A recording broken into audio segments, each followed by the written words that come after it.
Big Boss reality show season 7 ఎప్పుడు big బాసే అడగడం కాదు. ఈసారి బిగ్ బాస్‌నే అడిగి బిగ్ బాస్ లోపలికి వచ్చిన పల్లవి ప్రశాంత్ కంటెస్టెంట్స్‌తో ఎన్నో చీవాట్లు తిన్నారు. ఒకేసారిగా హౌస్‌మేట్స్ అందరూ ప్రశాంత్ పైన టార్గెట్ చేసిన విధంగా నామినేట్ చేసుకుంటూ వచ్చారు. ఆ అందరి నామినేషన్‌కి కారణం తను రైతు బిడ్డ అని మాట్లాడడమే.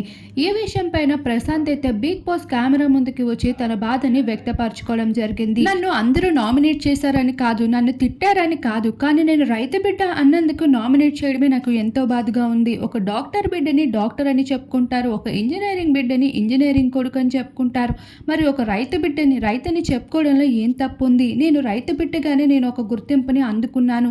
ఇప్పుడు గేమ్స్ ఆడుతున్నానని అది నేను మర్చిపోలేను కదా! అయినా నేను ఎంతో చక్కగా ఆటలాడుతున్నాను. గేమ్స్‌లో పార్టిసిపేట్ చేస్తున్నాను.